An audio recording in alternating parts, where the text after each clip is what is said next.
thanks everyone for tuning in to another episode of the Bully Resistance Show. Before we get started, I wanted to let you know that there's two ways that you can actually help me continue the fight against bullying in the public schools. First, if you haven't subscribed to the Bully Resistance Show, it doesn't cost you anything. All you have to do is go to my website at www.davebond.org, and you'll see the banners that says subscribe to the Bully Resistance Show. So all you have to do is either click on the Android or on the iPhone, and you can subscribe. The only thing that you're going to get when a new show comes out is just a notice letting you know there's a new show that you can listen to, and that's it. Anyway, the second way that you can help, you can be a monthly supporter as low as $4 per month, and in return, you can receive either a digital download track of the week or a digital download CD of the month.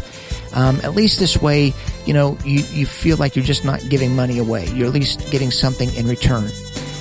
But all you have to do on that is just go to my website, www.davebond.org, scroll down and click on the Patreon banner, and then you can get some more information that way.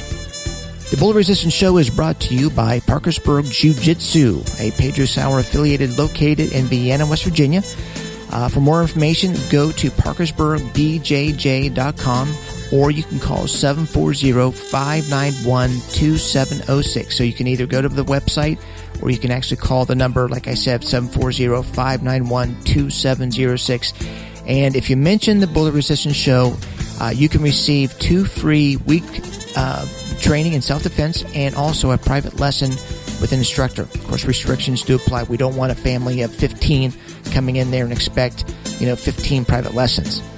The Bully Resistance Show is brought to you by Planet Fitness, located in Parkersburg, West Virginia, and Marietta, Ohio.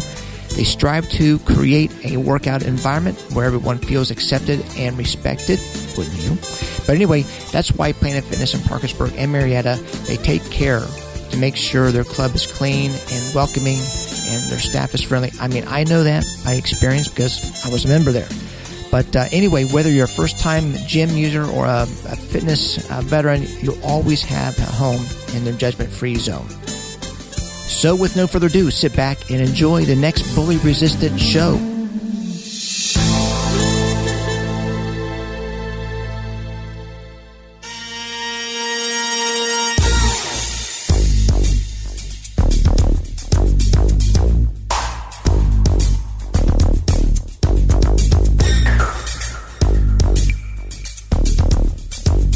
Welcome, everyone, to the Bully Resistance Show with David Wells, nationally known smooth jazz artist, CEO and co-founder of the Chocolate Jazz Foundation, and the co-host of a 2-hour syndicated radio program called Chocolate Jazz Radio. Bully Resistance is a weekly 1-hour show that's a motivational, informative, and inspirational program. We will have interviews with musicians, actors, government officials, politicians, psychologists, counselors, and just average day citizens. Of course, the topics will include making right choices, never giving up desire, discipline, determination, bullying in public schools or workplace and in your community, bully resistance and prevention, self-defense, jiu-jitsu, and current affairs, and much, much more. And if you're ready, we are. Here's your host, David Wells.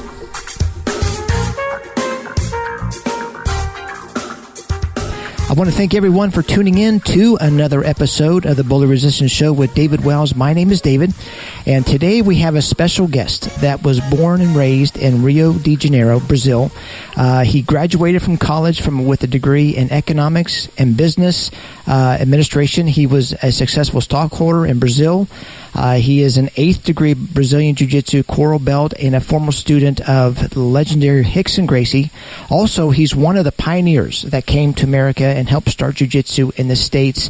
And I thought this was pretty interesting. A few years back, he was voted by an online poll at the best Brazilian Jiu-Jitsu instructor in the world.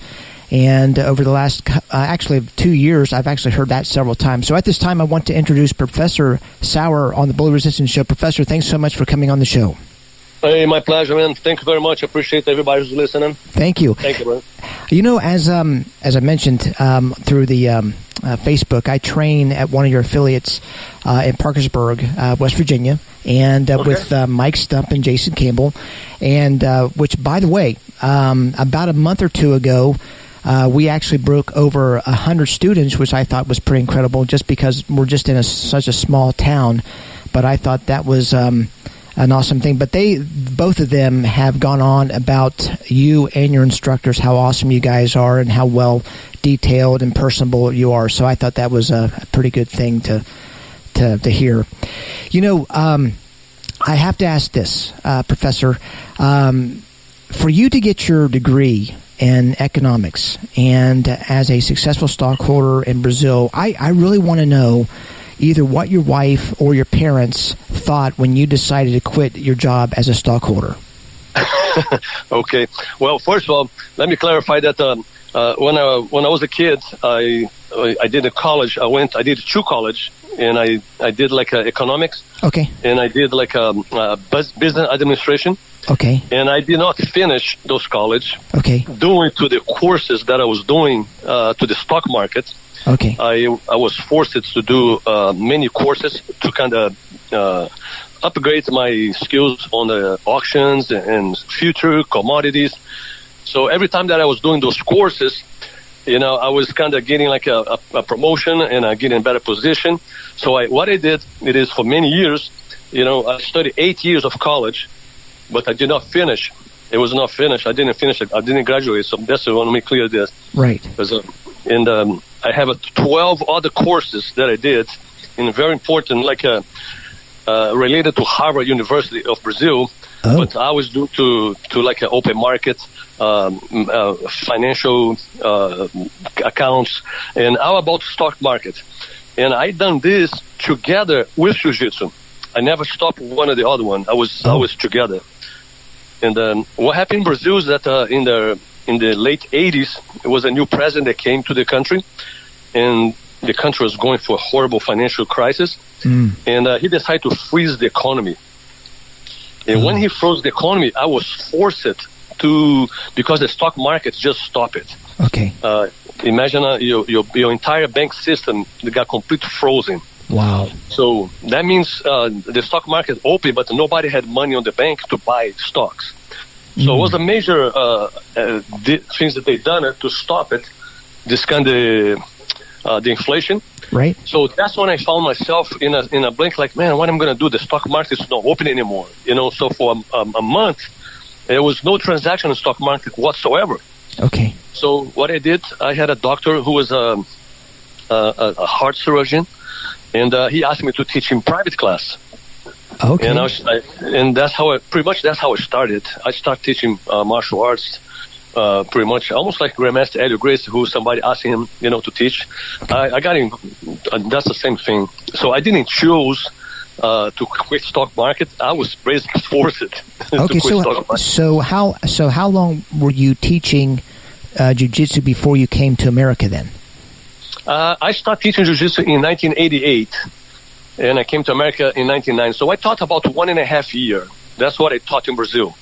And that time that I was teaching jiu-jitsu in Brazil, I was teaching at the Corpo Quattro Academy with Álvaro Barreto and Silvio Bering. Okay. And we took a good team of people to compete in a tournament, and we done very well. Like the tournament was incredible well. Right. And that's how Helio Gracie kind of look at me and say, "Hey, Pedrinho, if you want to go teach, continue to teach martial arts, why you don't come to America with us?"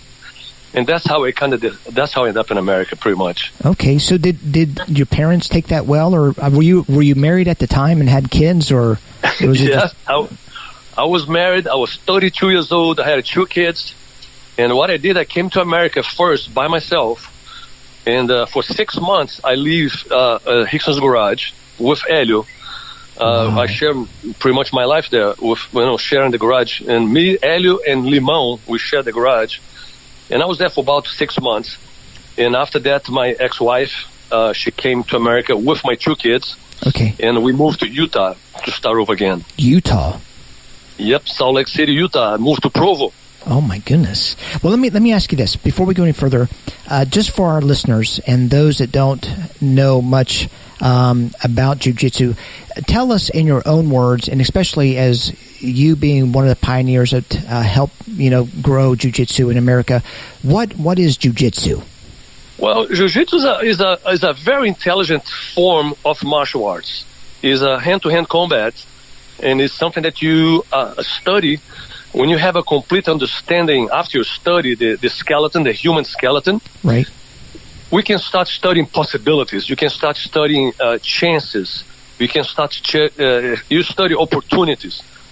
And basically, Jiu-Jitsu is a self-defense art, and for you to protect yourself is a lot easier to protect yourself than actually to attack somebody. So I think Jiu-Jitsu is a very intelligent form of self-protection. But this is when you talk about hand-to-hand combat, when you talk about humans, you talk about UFC. Today, everybody think about UFC, but if you think about the human combat and you think about life and death situations, right? When you have understanding of the knowledge of the anatomy of a human body and what the person can cause as an aggression can, with a knife, with a club, or with any kind of aggression, right. When you understand about the human anatomy, and Jiu-Jitsu gives this to you to study human anatomy, right. We just end up to be more calm. You end up to be more tolerant. You have incredible amount of benefits that you can get the more you can understand that. Right. And that's without even touching the social part. I'm talking about just physically. For you to be able to defend yourself, make yourself a better person as it is. Right. Now imagine if you understand how to capitalize the social benefits of this gift, of this ability that you have now to protect yourself. Right. Let me tell you the story. And this has, I wasn't even had this on my notes to talk to you about. This was probably about a week ago, and it was on a Saturday. It was about 3:15 in the morning, and all of a sudden I hear this banging on my front door. It was like 7 bang, bang, bang, bang, bang, bang. And I opened my eyes. My wife said, somebody is down there. And it was one of those banging on the doors like, I need it in. And, you hear about this fight and flight type of thing. And I've been studying jiu-jitsu for about 3.5 years. I started when I was 50 years old, and I love it. And so I train like nonstop, several days a week in privates and everything else. So anyway, so I got all this knowledge, and so when this happened, it seems like jiu-jitsu flew out the door because I was shocked, and I didn't know what to do, and of course I have a concealed carry, and I was trying to find my gun. I can't remember if there was a bullet in the chamber. I didn't know if my gun, the safety was off, and then my hands started shaking, and I'm thinking, man, after it was all said and done, of course the person wasn't there, and my wife and I were just sitting there talking, and we were just so flabbergasted or so stressed out about the whole situation. And I'm thinking to myself, why was I not confident in myself? Why was I scared? You know what I mean? And I still can't explain it. I hope when there's a time if when I need to use jiu-jitsu in a situation that I don't you have the fight or flight. I hope I don't do the flight thing. Has that ever happened to you? Has it? Well, they have to. I got involved in situations before, like a very uncomfortable situations, but definitely you have to avoid any kind of alterations. You have to kind of play, more peaceful kind of mentality, and you have to just gamble.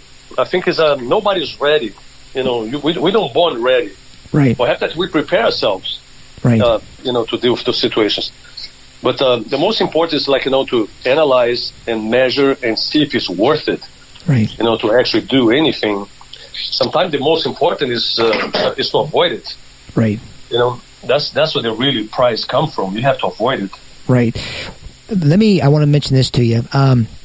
When I first started training jiu-jitsu, there was a video that you were in. And it was when you fought a bodybuilder, Lance Bekeller, whatever his last name was. And for all the listeners, if you want to watch this video, go to it's BJJ legend Pedro Sauer versus bodybuilder Lance Bekeller.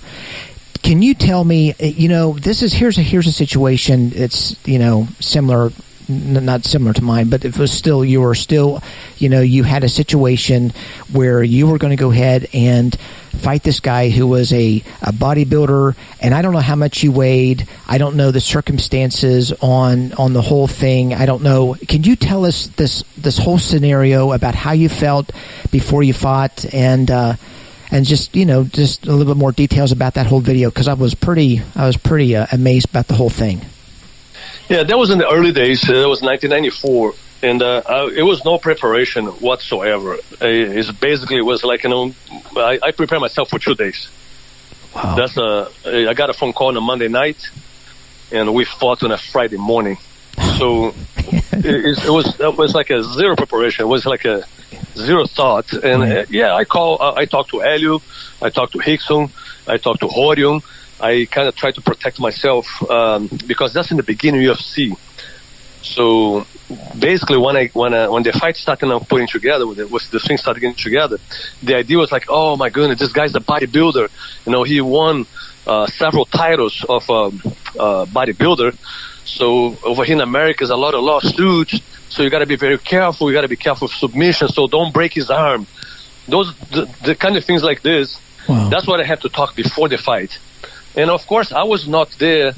First of all, I didn't challenge nobody. It was nothing like that. What happened that this guy saw me walking at the radio station.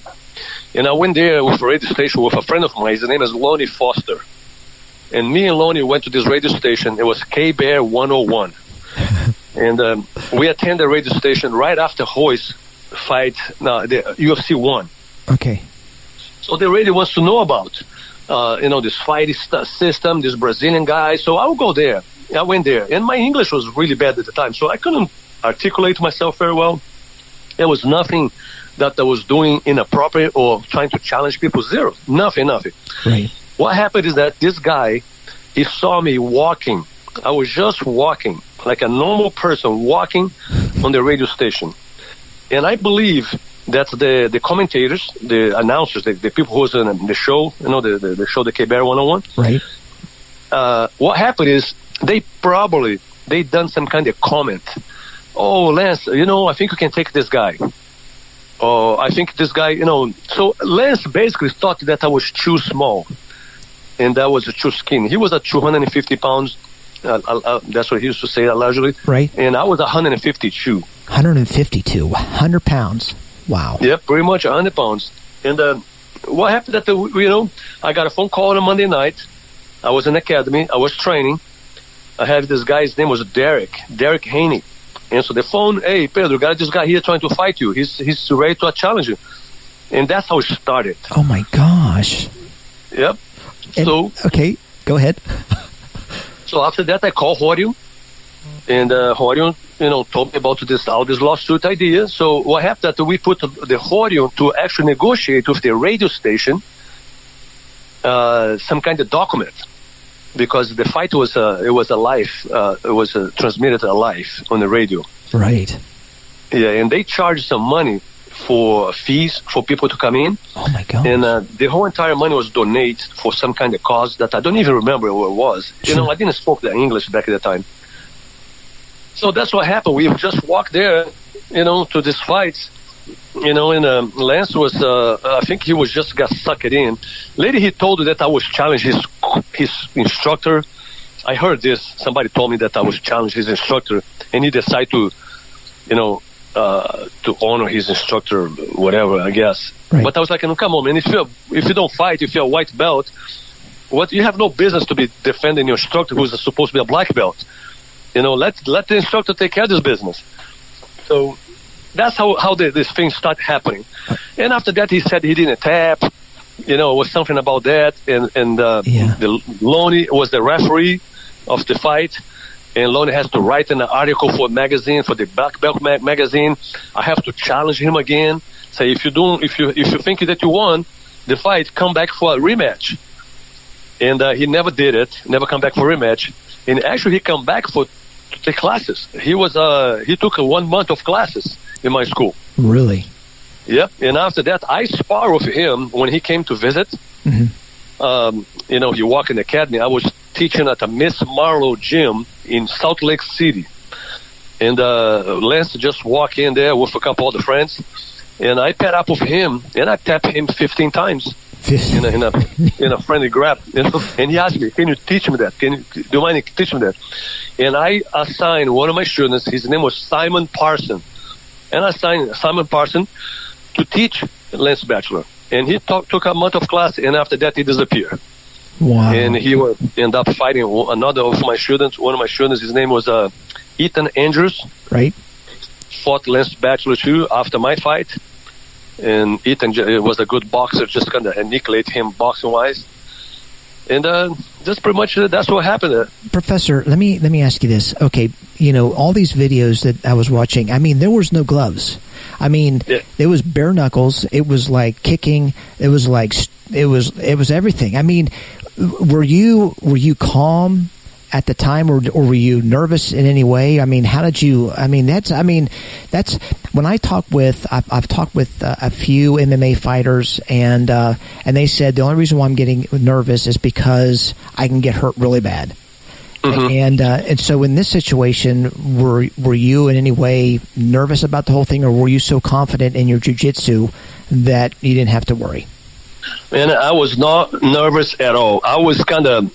Basically, I was even too much calm. I was way too calm. And one thing I knew for sure, was going to be very difficult for him to hit me.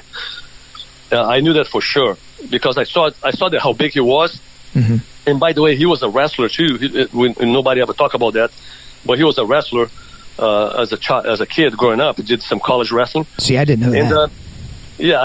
I didn't know that either. So. I just can see how kind of squirrely he was on the ground a little bit by pushing and bridging too hard. Mm-hmm. That is a wrestling kind of you can tell that his wrestling maneuver. Right. But at the time we didn't have gloves, we didn't have nothing, no protection, and I knew it without a doubt that with jiu-jitsu I could protect myself. And that's funny is that when I was talking to Pedro Gracie, I asked him, and I talked to him on the phone, and we talk about, and I was expecting to get some kind of advice, mm-hmm. Waiting for Helio Gracie to give me some kind of tip, give me some kind of hint. And my conversation with Helio was very quick. Mm-hmm. And the only thing he told me was, Pedrinho, do not get hit. And I was like, but Professor, the guys does this, does that, he like this, like that, he like this. Right. He's supposed to be doing this, he's supposed to be doing. And the next time, Professor looked at me, Pedrinho, do not get hit. Wow. Period. That's the only advice he gave to me.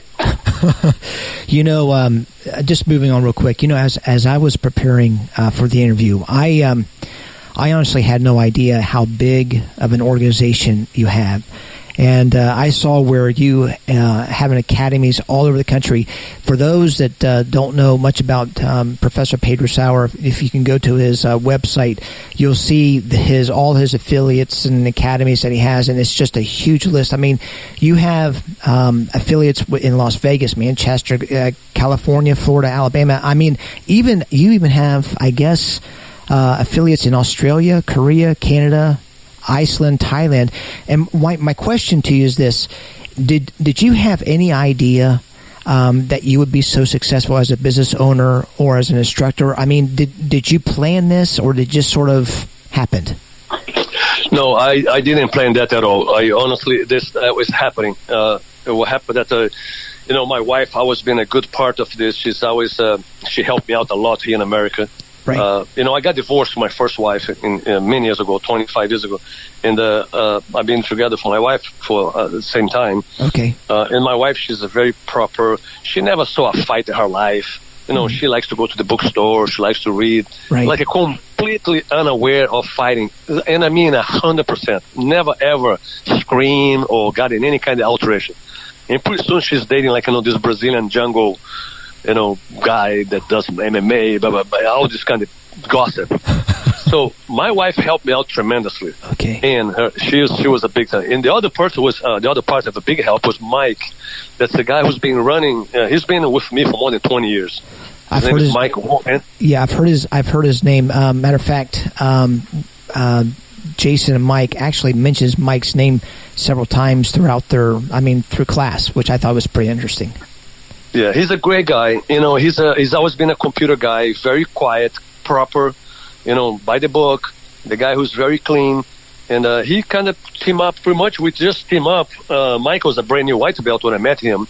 And today he's a very gifted and talented black belt. And he has a son, his name is Jake, that actually helps to run the headquarters, who is another phenomenal kid, super nice, very talented, skinny, little, probably, I don't even know, 140 pounds maybe. Right. But incredible talent. And with Mike and Jake and my wife, that's how the association starts kind of taking shape. Okay. I never thought about association. I never thought about to have another academy. I had one guy that I met many years ago, and his name was Frank Cucci, and he was from Virginia Beach. Okay. And he was the first guy that I met that said, "Hey, Professor, I want you to come over here to teach me class here." And I was coming for years. Sure. I spent 1 week out of the month in Virginia Beach. And that's how we build up the Virginia Beach branch and this East Coast idea here of academies. And with that, you came Joe Gray, came from that school. We had another one. It was Jeff Curran, came from that school. Okay. Who else? Greg Nelson came from that school. Those are the people that still affiliated and still following our program. They've been with me forever, you know. Okay, so the guy is Mike. His last name is Kelly. Did you say Mike Kelly? Mike Horhan. Okay, because you just had a seminar down south where my owners of the academy went down, and I think there was a guy Mike Kelly that was doing a couple of classes on self-defense and distance and all that. I'm not for sure if that's even his last name or not, but I know it was Mike somebody. It was not Jim Kelly? Yeah, it was Gene Kelly. I'm sorry, with the beard. Yeah. That's Jim Kelly. Yeah, Jim Kelly is one of the old-timers too. Okay. One of the nicest, super talented guys that I have so much respect. Jim Kelly, super talented. Okay. Beautiful jiu-jitsu.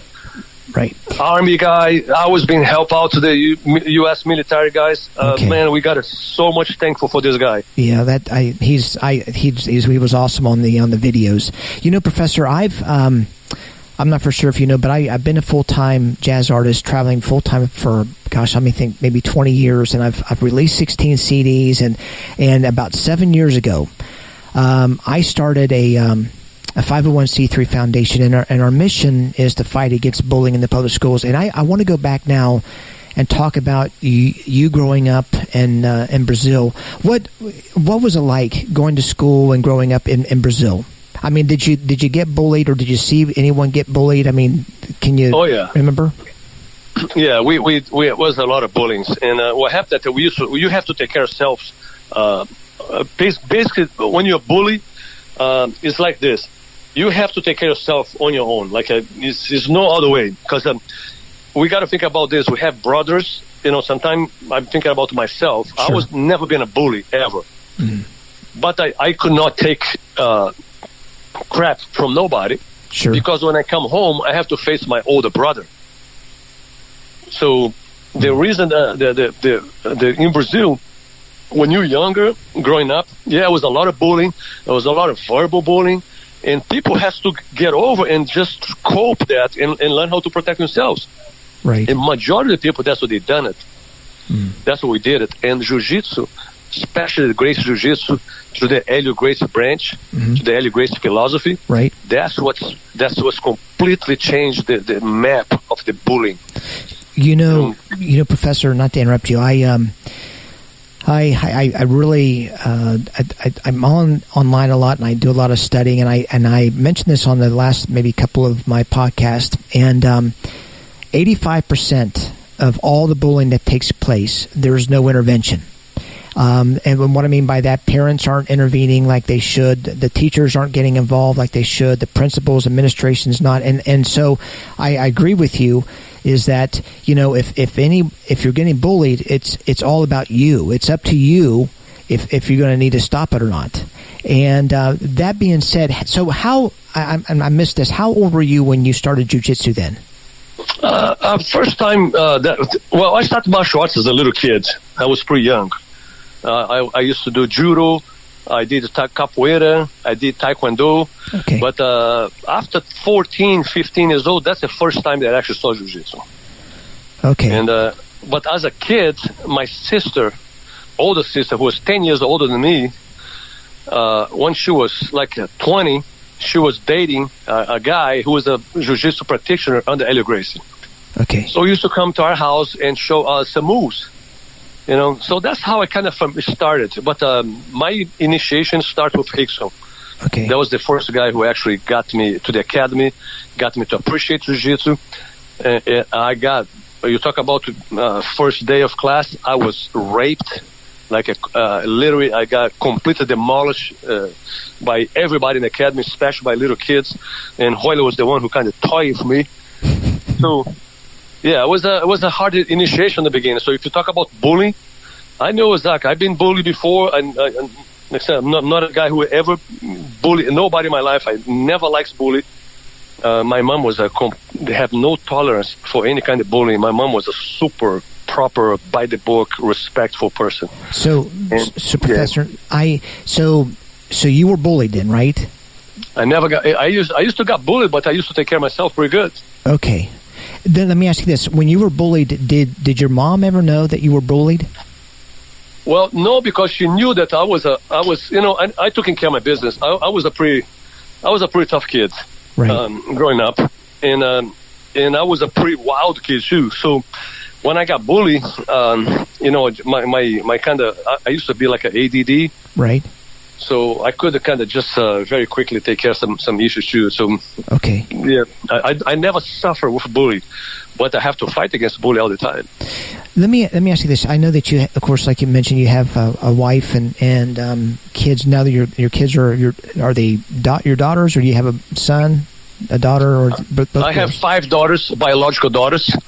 And my wife has a boy and a girl from a prior marriage that I basically adopted them. Okay. So I tell that I have 7 kids. Okay, so now I'm in a family of 7. So that's a pretty full house. So let me ask you this. When your kids were in school, did they ever get bullied, or was there any issues with them? Nope, they never got bullied. All my kids, they knew how to play because they all took jiu-jitsu class. Okay, well that's a big thing. So let me ask you this. How is your academy and affiliates help kids that are getting bullied? Then how do they help the kids that get bullied, or is it just regular class? No, we have everybody. We try to help everybody. We try to get everybody who comes to our school. I try to introduce in my first kind of speech when I see people come to the academy. Right. I try them. You do the bully-proof class. Come for the kids. Do the bully-proof. Come for the combatives. Do the beginners class. Right. Come to the fundamentals. Do the beginners class. And depend how you are, who you are, how you act. Some people, they're a little bit more, they're more comfortable in a grappling situation. So they can come right into a little bit more grappling match. Okay. Some other people, they're not very comfortable. They're not comfortable yet. So what we do, we go for this class over here that's more like is less hands-on, is less grappling, but it's a lot of hands-on. We do hands-on. We talk about strategy. We talk about how to avoid it. We talk about how to negotiate. And the key for us is to every human being is to be capable to negotiate any kind of alteration, anything. The negotiator can be, hey, you're ugly. It can be a negotiator. Right. I respect what you say, no problem. If you think that way, no big deal. I wish I could be better looking for yourself, but I accept your opinion. Right. That will be one. The other one is physically. Somebody come to you to touching you. So I believe that through jiu-jitsu strategies, we can completely change and add so much more character, so much more values for those people, especially young ones. And the females too. The females, the one that needs a lot of, I won't say protection, but we need to really put the time on the females because they are the one who's being abused too. Right. Guys, they like to abuse females. They like to kind of impose power.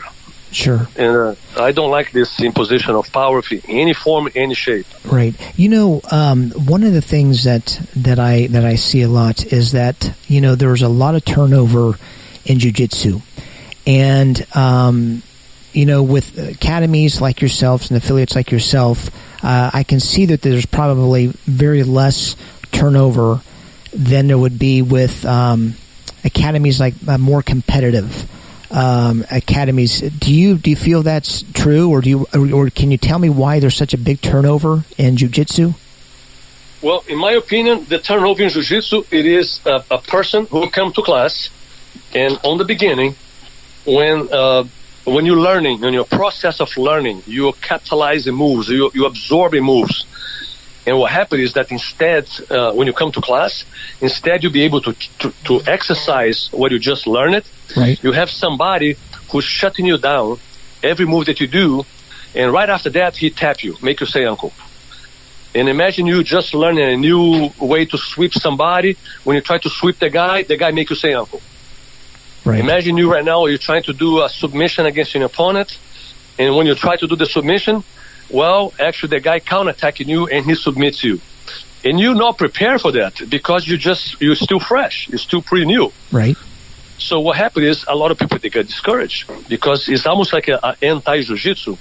You are learning how to drive a car, but I come with my car and I crash you every time that you're driving your car. Right. Every time we go to the track, I go and I run you off the track. So you never or ever can exercise in sharp your skills. Right. Because you're being run over out of the track. So I see this in the jiu-jitsu the same way. I think when you come to class and you have to face opponents, when you're not ready for the opponents, that's when people start to discourage. They say, man, I don't find this stuff is not for me. It's too hard. I don't get no award. I come here, I get beat. I come here, this guy running me over. Man, last time I was a girl, she tapped me left and right here. Man, this stuff is not for me. Right. And people start quitting. And that's one of the reasons. So I think my advice for every academy is to start slowly and instead put an opponent in front of your new students, put a training partner. Sure. Put somebody who's going to help him. Put somebody who's going to hold his hands and is going to guide him. Not somebody who's going to beat him and prove him the little that he knows. Right. And that's a big turnover in jiu-jitsu. Awesome.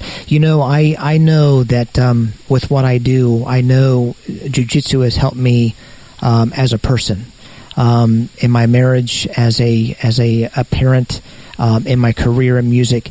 Do you feel that jiu-jitsu can really help people through life as a person? Oh my gosh! I gotta be honest with you. In my personal opinion, that's the number one benefit. The number one benefit. I don't care who you are. I don't care what you do. If you understand jiu-jitsu, you're gonna do what you do better. Right. You're just gonna get better because you are going to be more comfortable in your own skin. Right. And you are going to start use parts of your mindset, of your brain, that's never been educated before. And those parts, they count is for future mechanics, future moves. Right. You over here holding my hand, trying to put me in a submission, but I'm going to counterattack you and I'm going to sweep you. I'm going to start premeditating moves. I'm going to start premeditating what I'm going to be able to do. When I have this kind of the knowledge, I can start premeditating all the moves that you do, and I can start to be more calm. I'll be way more patient, and I'm going to capitalize a lot more mechanics. Wow. Jiu-Jitsu is incredible when you understand Jiu-Jitsu. The difference is that today you see thousands of people doing Jiu-Jitsu.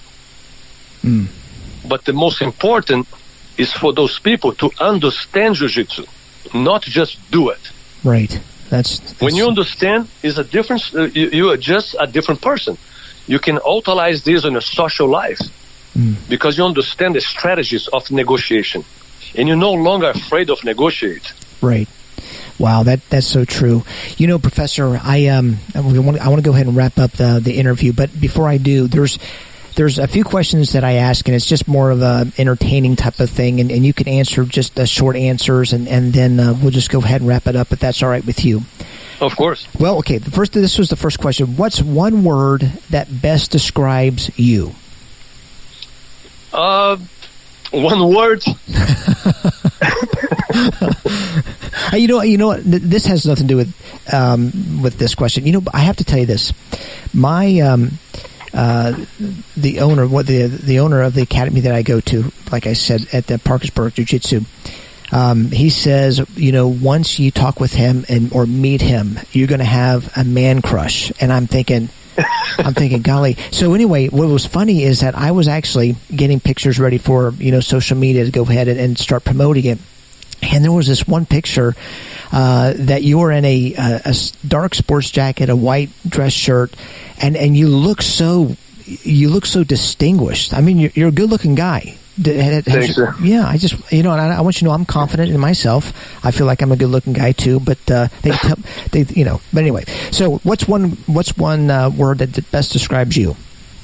Well, I'm very willing to negotiate anything. Every time that I see in life, I see only positive things. Okay, so you're a good negotiator? I'm a good negotiator. Okay, what is one of your biggest pet peeves? Now, this can pertain to the academies. This can contain to your wife, family, anything. What's one of your biggest pet peeves? What was that? I didn't understand the pet peeves. What? Your biggest. What is one thing that really irritates you more than anything else? It could be people don't. Anything from like they walk on the mat with their shoes on. I mean, anything. No, disrespectful person. That's the thing that irritates the most. Disrespect in humans, especially toward females and young kids. Awesome. Okay, and then what natural gift would you most like to possess?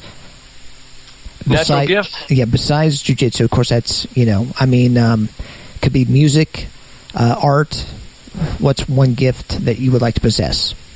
I'll tell you, I would like to possess the opportunity to race cars. That would be something that I would love to have before. Oh, okay. Pretty much that was... And then, let me ask you this. Tell me something true that almost nobody agrees with you on. Something true. Well, that nobody agrees with me? Yeah. Oh, boy. I'm not sure, man. I'm very easygoing. I know. It's very hard to get any kind of argument towards me. It's very hard to kind of get in fights with me. I don't fight it easy. I don't argue. I don't try. I got good principles. I got good values.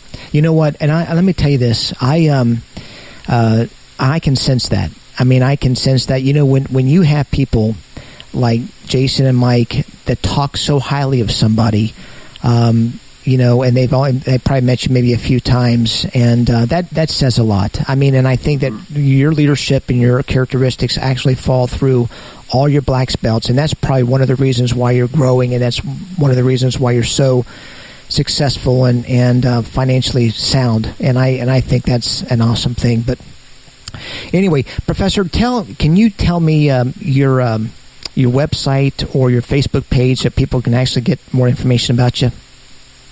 Yes, website is pedrosauer.com. And Facebook, I believe it's just Pedro Sauer, and you got to look for the picture of me wearing a beer. Yeah. And I have Instagram too, and I'm not sure exactly what it is, but I think it's Pedro Sauer. Okay. And we have the association too. That's another different page. I try to kind of post things in there. I'm leaving to Brazil tomorrow. I'll be doing a camp for 12 guys. We're going to start the camp it's going to be January 14th, so it's going to be on a Monday. And it's going to be very simple to find me. You can find me in Instagram. I don't put too much stuff. I don't talk about politics. That's good. I try to don't talk too much about nothing negative. Good. I try to kind of bring a good, positive outcome in every single conversation that I get. Let's try to understand two sides. Nobody wake up with the wish to do bad. That's like awesome. Today I'm going to mess it up. Today I'm going to make sure I'm going to mess it up today. Right. We always wake up with a good thought. Let me try to do better. And that's my point of view. I think if the whole entire humanity start thinking about that, man, the only thing I gotta do is respect the different opinions. And this is it. You don't need to do nothing more than the respect. Yeah, I think that's so true. I think that's one advantage about training in jiu-jitsu. You train and with people that you would never probably come in cross paths, from attorneys to doctors to musicians to 18-year-old boys. I mean, you know what I mean? Just a wide variety of people. You know what I mean? It's incredible. Jiu-Jitsu is unbelievable. It's like a church that we can put so many people underneath of their roof. And we, as instructors, as the role models, we can make a big difference. I can see countless of people that benefit from the Jiu-Jitsu, including myself. I'm the first one. I got a good benefit from Grandmaster Pedro Gracie and Rickson and the whole Gracie family. And of course, and everybody that I met over there too. So it is an incredible benefit, and we need to keep working on this benefit the most we can. Well, Professor, I want to go ahead and if you can just hang with me, I want to go ahead and wrap this up real quick, and then we'll just try to get our contact information. Well, that's about all we have for the Bully Resistance Show with David Wells. Before we go, I want to let you know that there's ways that you can help me fight against bullying. As I mentioned before, you can share this show with Professor Sauer on social media, your Facebook page, Instagram, and this is a good way that we can bring awareness against bullying. Also, if you haven't subscribed to the Bully Resistance Show, it doesn't cost you anything. Just go to my website at www.davebond.org. And the last thing, you can actually be a monthly supporter as low as $5 per month, which is just one specialty coffee at Starbucks. And in return, what we're doing is that you receive one song of the week and also a digital download of one of my CDs per month. And all you have to do is just go to my website at www.davebond.org and click on the Patreon banner. So until next time, thanks for listening.